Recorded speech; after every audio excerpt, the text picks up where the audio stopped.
Welcome to the Meat and Potatoes Podcast. We're here with Isaac Childs, who is the founder and CEO of Rustico. How are you? I'm doing well, thanks. How about you? Very good, thank you. We've had a good chat as we got the mics calibrated, and we share a lot of interests in outdoors and fishing.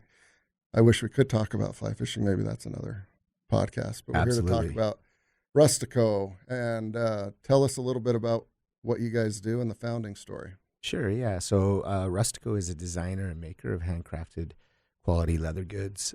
We're known predominantly for our leather journals and notebooks. And that's really kind of where the founding story starts. I'm a closet journaler, closet writer, if you will. I've always been interested in self-improvement, mindfulness, and kind of just really recording the day all the way back from when I was a little kid. So in college, I was traveling quite a bit around, going on trips and having a lot of fun with friends, and I'd like to record most of my experiences from those trips in my journals. One day we were actually somewhere up in the middle of Montana, and our car broke down, and we were waiting on the side of the road for someone to stop by and help us out. And I just pulled out one of my notebooks and started writing in it, just as a journal. But the journal had kind of fallen apart over the years as I'd stuffed it in backpacks, and it just was a bunch of loose papers.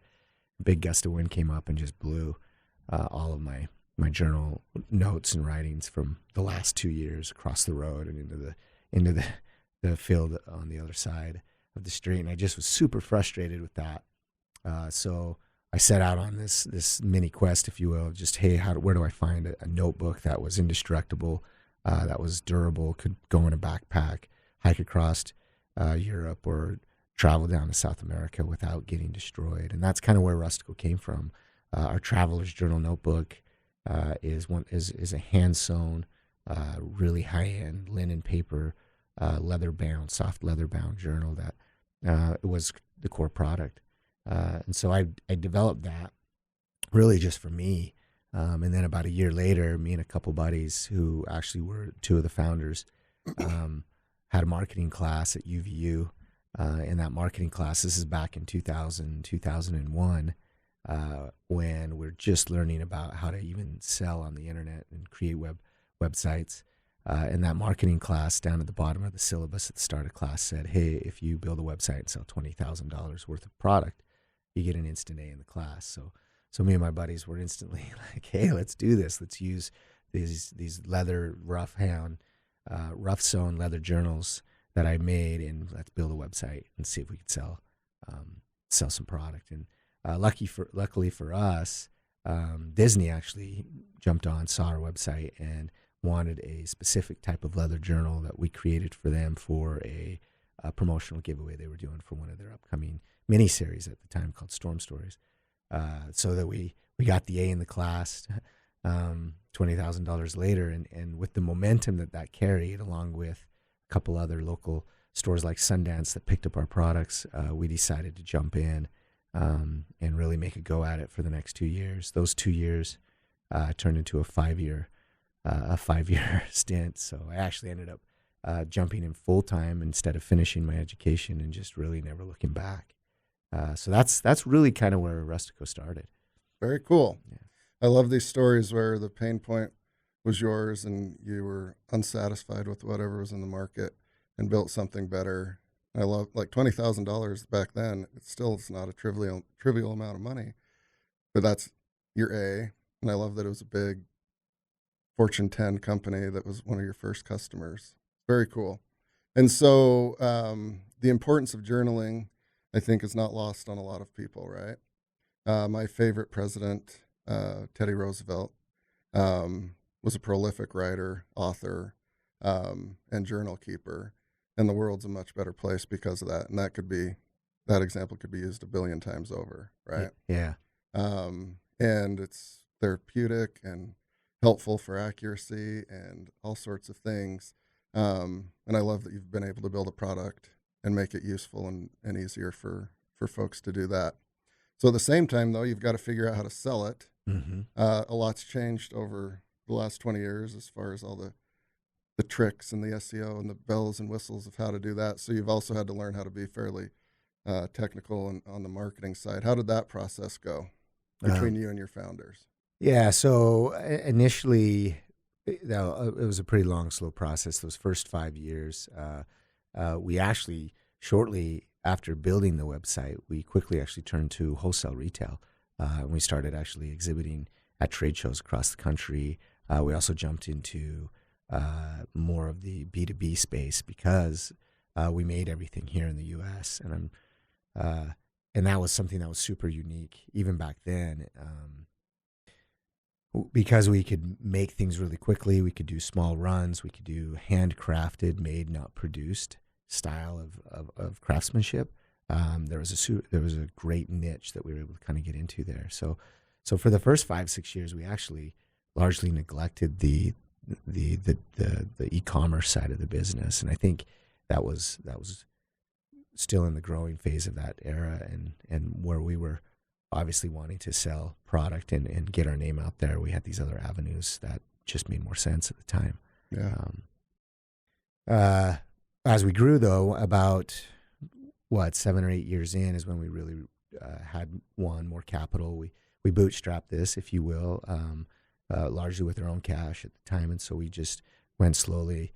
And as soon as we had enough capital, we really jumped back into the website. And in about 2012 is when we really put a serious push into our brand and direct to the consumer, the customer. And we took a lot of the feedback that we'd gotten over the years on the products we'd created and really pushed hard on creating really truly the Rustico brand based off of that origin story, that idea.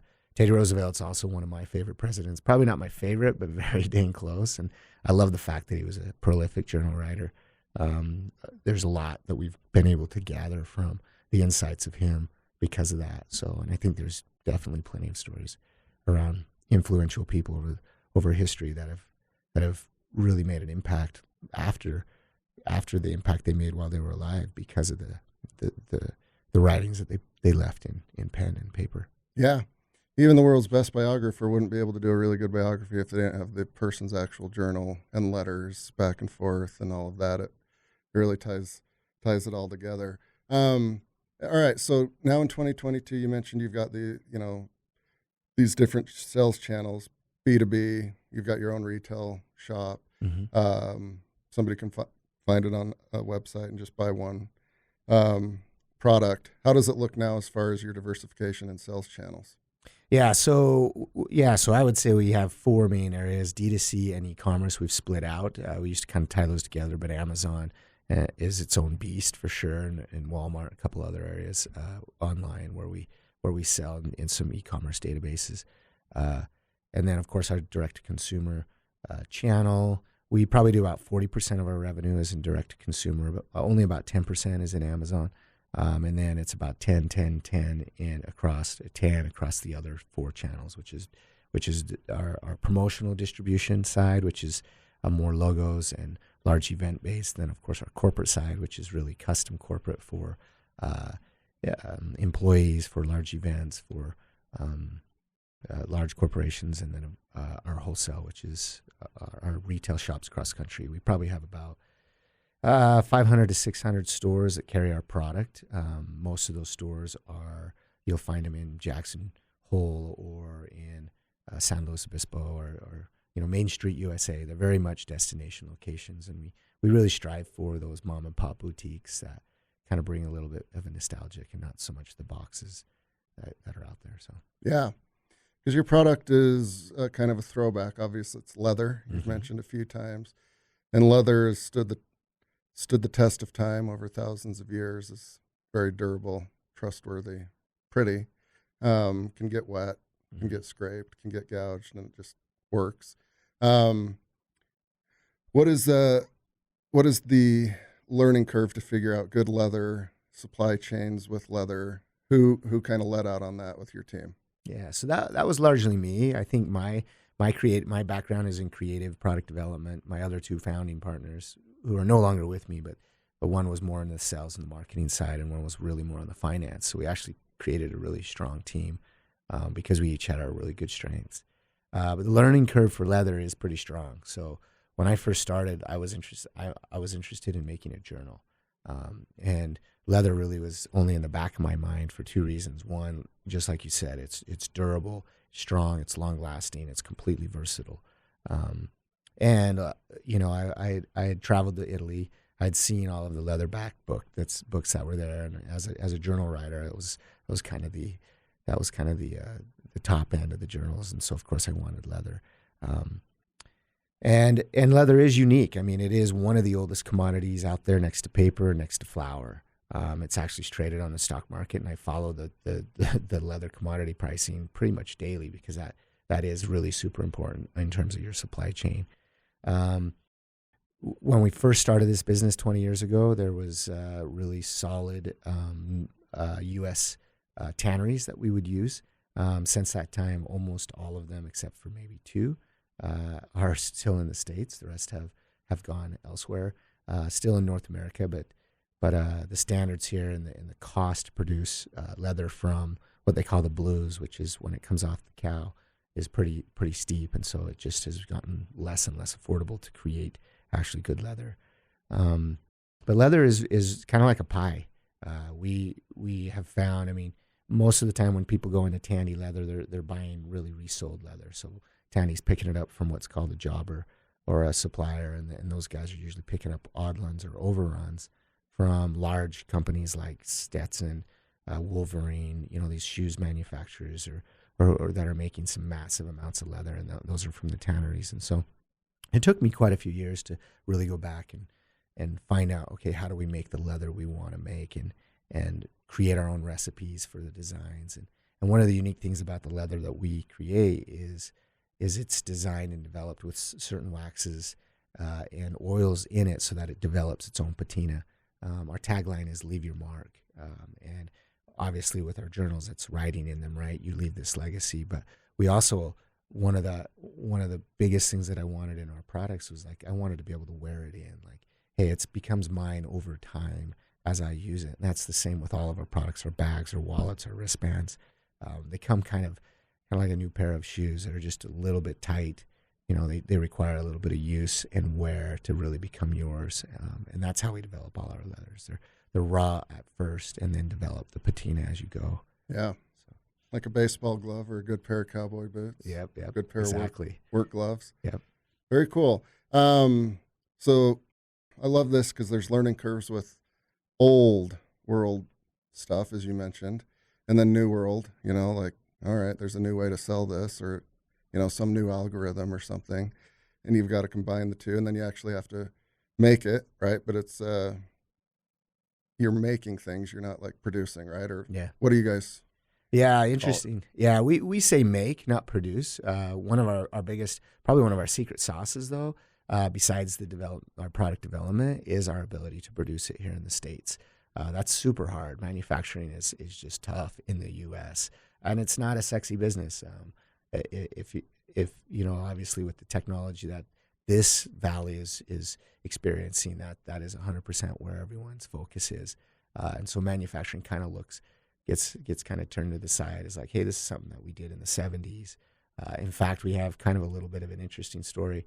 Right after we first started, we entered into a competition at BYU for a business plan competition and got dead last. Which for a lot of reasons I can see why. But as a consolation prize, they gave us 40 free hours to work with a professor at BYU campus that was over manufacturing. And we went in for our first session really excited to just learn, like, okay, we need to figure this out. And his response to us was pretty disheartening, to be honest with you. It was very much, no one does manufacturing anymore. That was taken overseas in the 70s.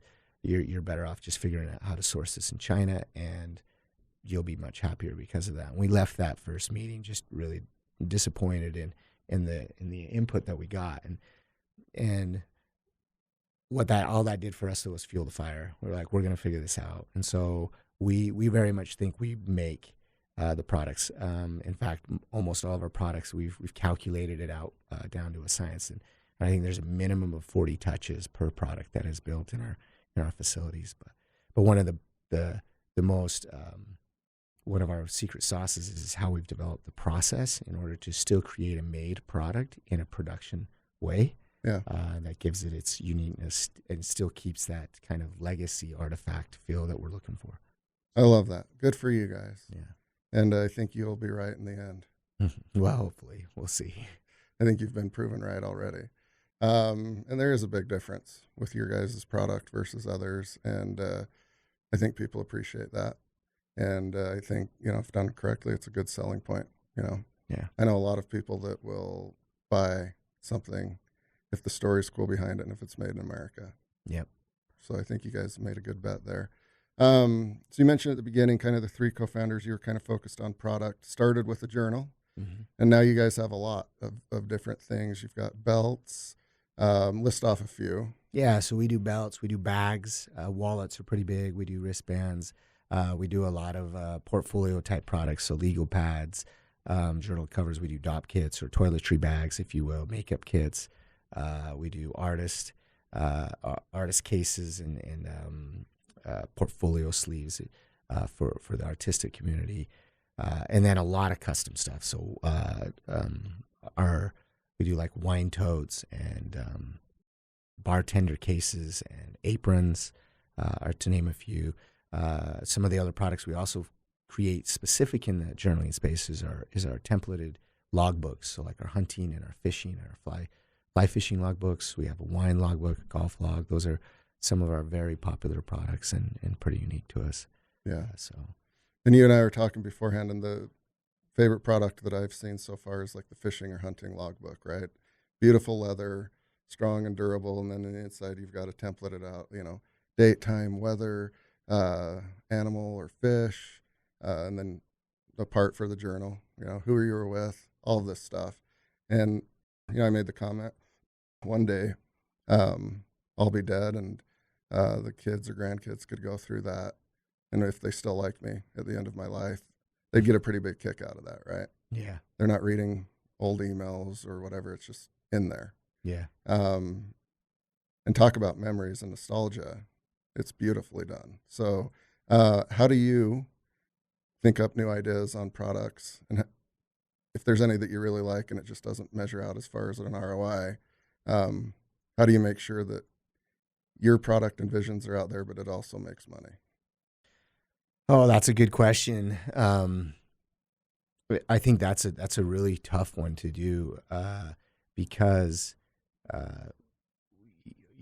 there's a lot of products that I know I would want and create that probably won't make a dime, and I really do have to hold back from saying I just want to make this. To does it really fit within the parameters that we kind of set? So we've created a little bit of a framework in our product development team in order for us to be able to move forward with building it. And we constantly have ideas that sit on our wall that are just like out there.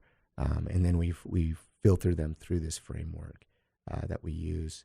At the high level, I won't go into the details of it here, but at the high level, we have kind of three parts. I mean, obviously our tagline is leave your mark, but we want really a product that, one, will help people start their journey, is what we call it, tell their story and leave their mark. And so take the hunting log or the fly fishing log.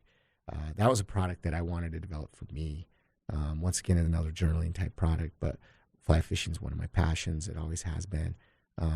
River runs through it, watched it when I was a kid, and fly fishing really is kind of religion in my family.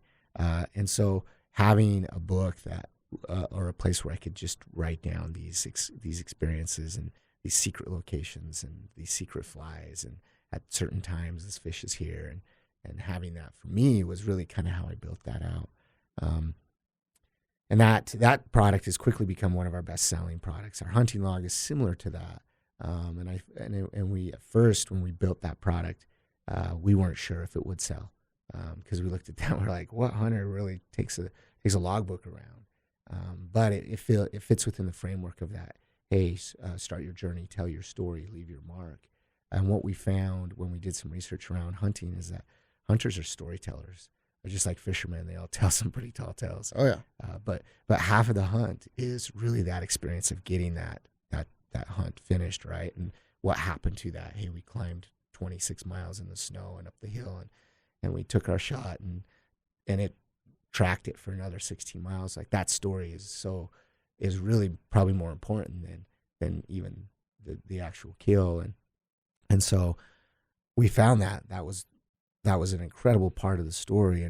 And out of all of the gear and all of the products that exist out there for hunters, very few of them actually, they're all about actually helping you achieve success in the process of it, but not actually recording or remembering the actual event. And so that's where the hunting log came from, as one of our cool products. It's a fantastic idea, and it can be applied to fishing and golf and these other things. Like a big reason that stories of mountain men are known is they kept logs similar to the way you guys, where the cache is, where the Indians are, where danger is, where there's a good trail, and others use those. Mm-hmm. But it also tells their story 150 years later. And then with golf, like on the PGA Tour, they've got the big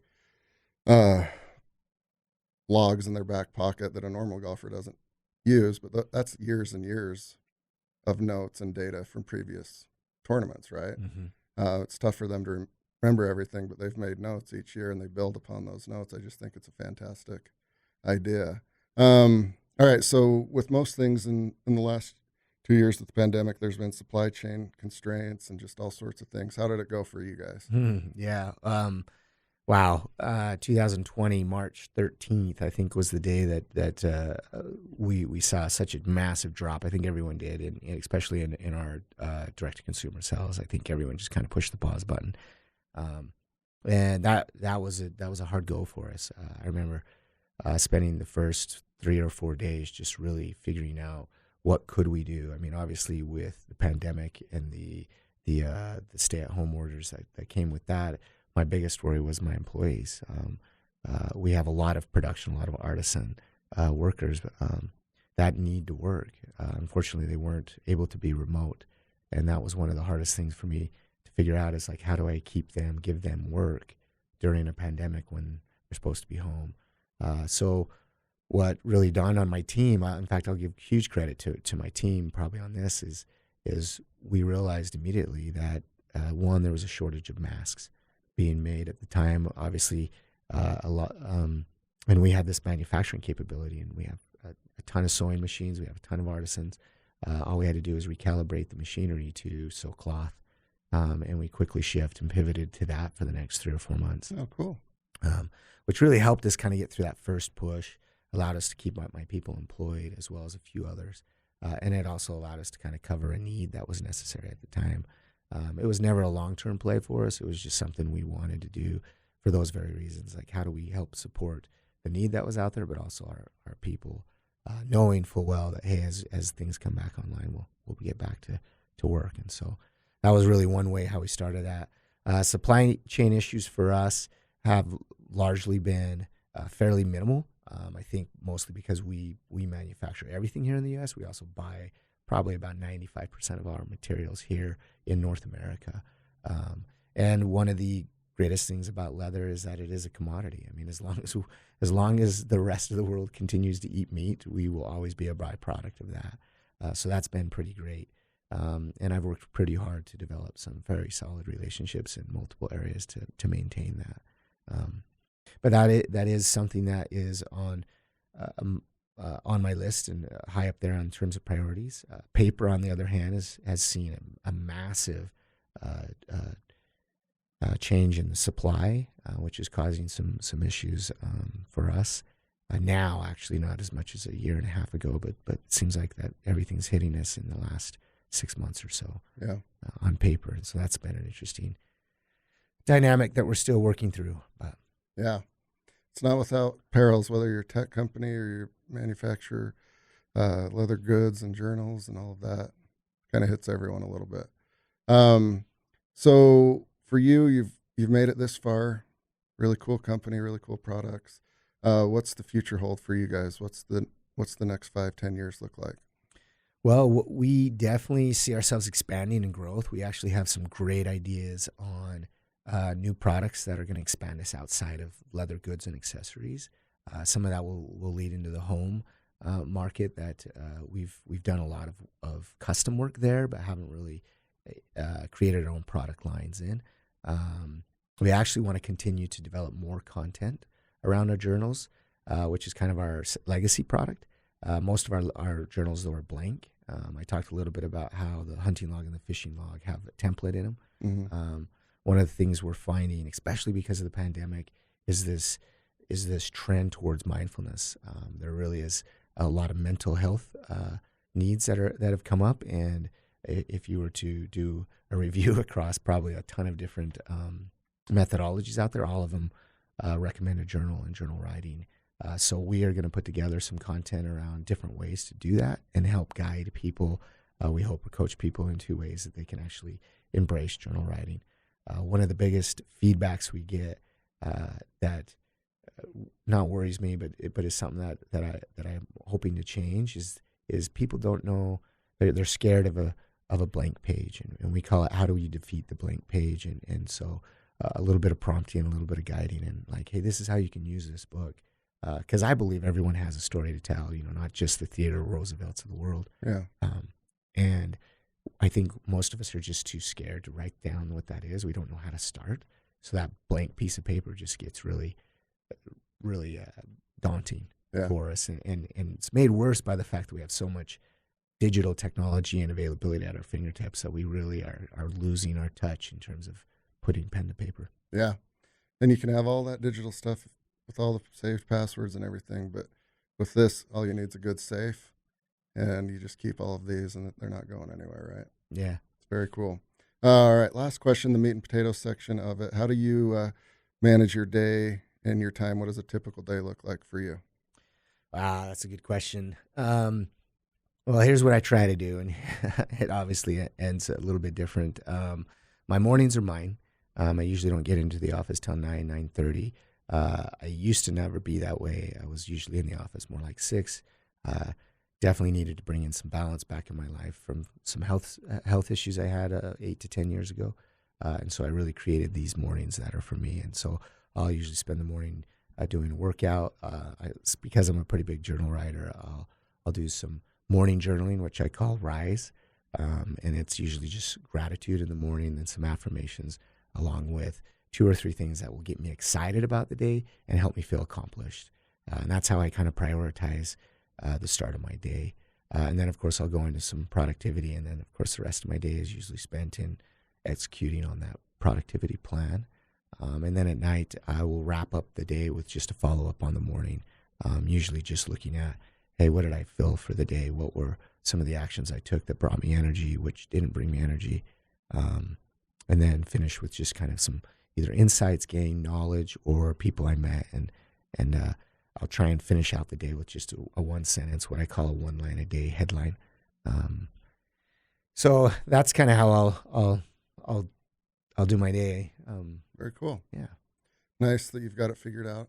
Yeah, nice. Sure. It works about 40% of the time. Yeah. So it's better than most.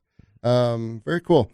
Well, I've really enjoyed this chat, Isaac, and congrats on making a very cool product and a really cool story and enabling others to do something that I think is very important. And that's, keeping a journal and appreciating really good craftsmanship. So thank you so much. yeah, thanks for having me. Appreciate it. You bet.